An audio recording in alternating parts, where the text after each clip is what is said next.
Hare Krishna, welcome to the Migratory Monk channel. In this video, I am going to tell you some very important informations regarding the divine birth of Lord Krishna. So please listen carefully. Astronomical details concerning Lord Krishna's life are found in a number of Bharatiya scriptures such as Srimad Bhagavatam, Vishnu Purana, Matsya Purana and Harivansa, etc.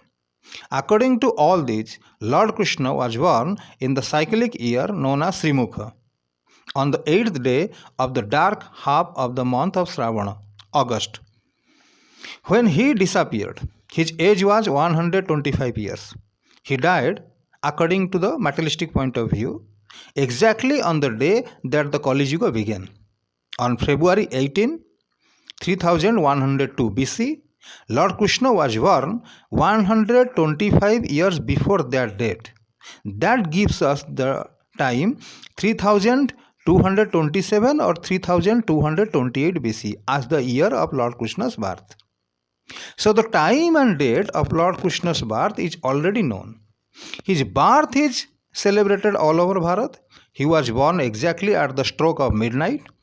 The traditionally handed down horoscope of Lord Krishna is as follows. Here I am showing you in this video. It could be that there are one of two other differing horoscopes like the one given by Mr. B.V. Raman in his book titled Some Notable Horoscopes. But since he too bases his horoscope on the astronomical data elaborated in this picture, which I have downloaded in this video, it should be a matter of mere mathematical calculations whether the deployment of the planets is the midnight of the 8th day of the dark half of Shravana in 3227 or 28 BC. That tallies with that shown in that horoscope that has come down to us.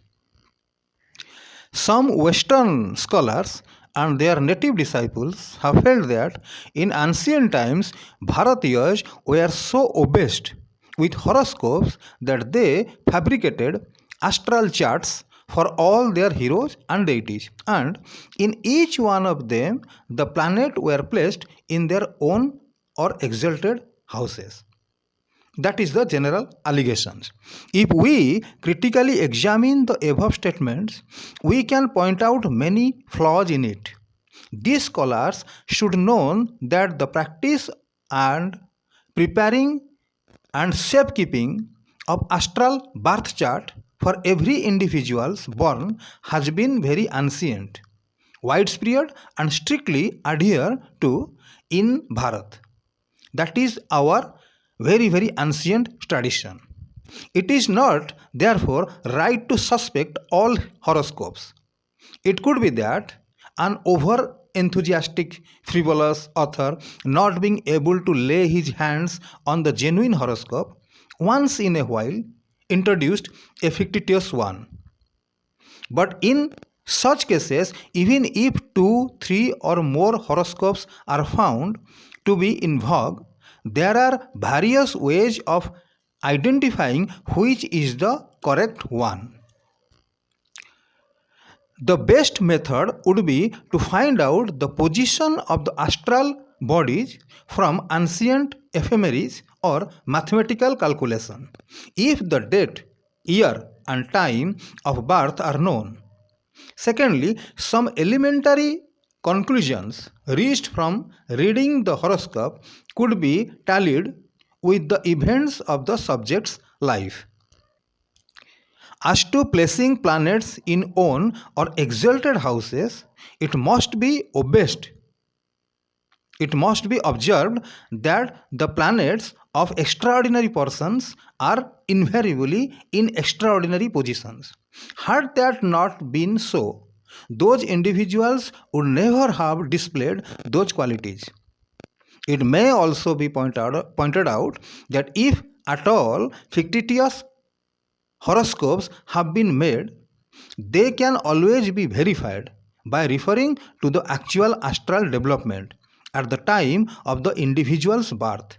It must also be stated that if ancient Bharatiyas are accused of excessive obsession with horoscopes, the modern scholars cannot escape blame for an equally excessive blind prejudice against mathematical astronomical charts, which, if properly cast, are as useful, at least in dating the events of life, as the mariner's jottings of astral observations are on the navigational chart.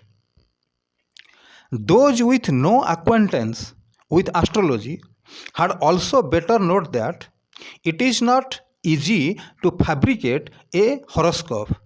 It is not so easy as placing any of the 9 planets anywhere at random in the 12 houses.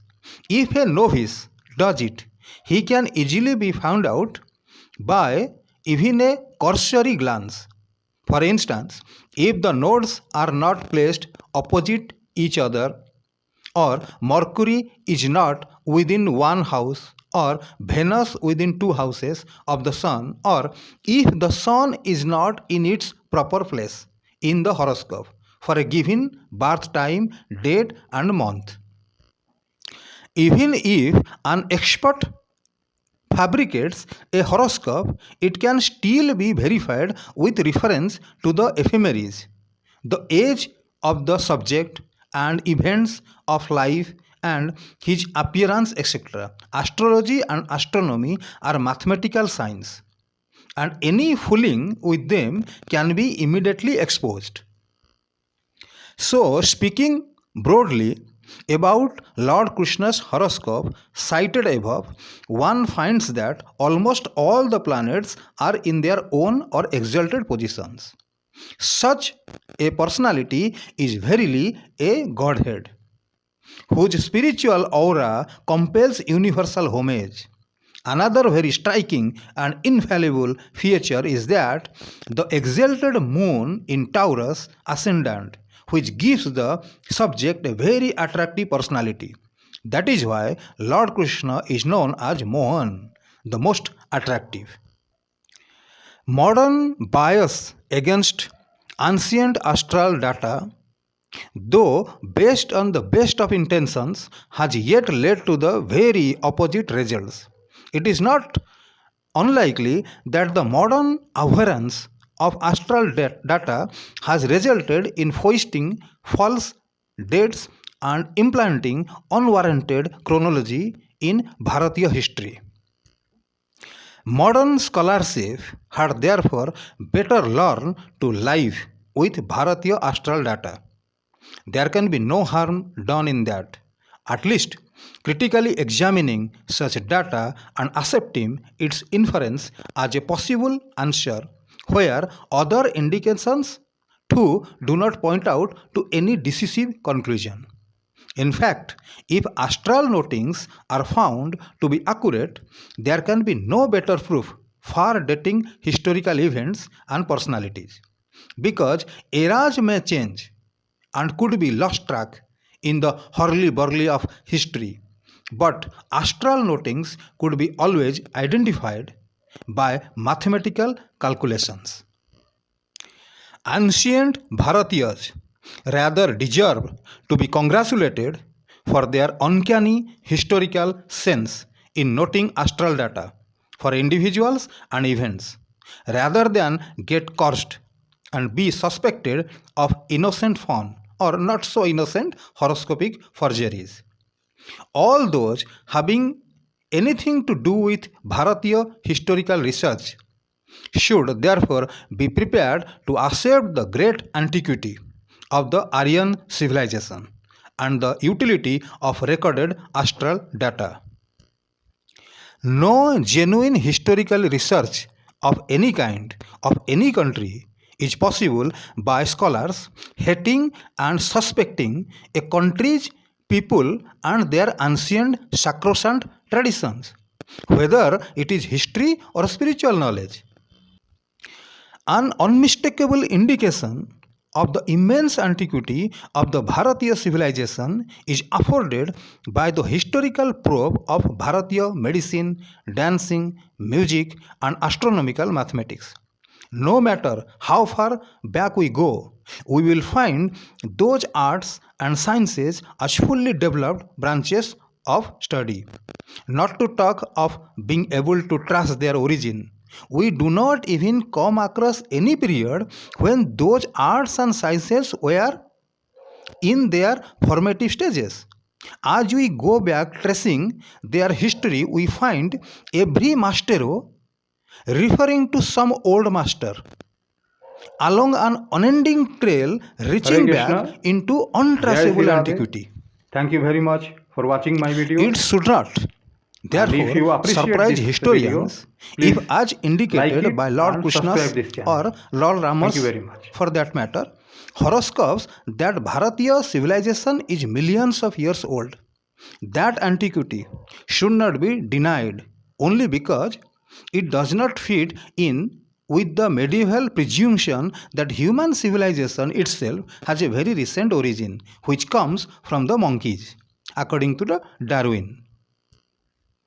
So we Sanatanis must be very, very careful when we hear, particularly nowadays in the YouTube channels, the discussions or debate of modern intellectual idiots discussing about Lord Rama, Lord Krushna, without any spiritual background in their personal life.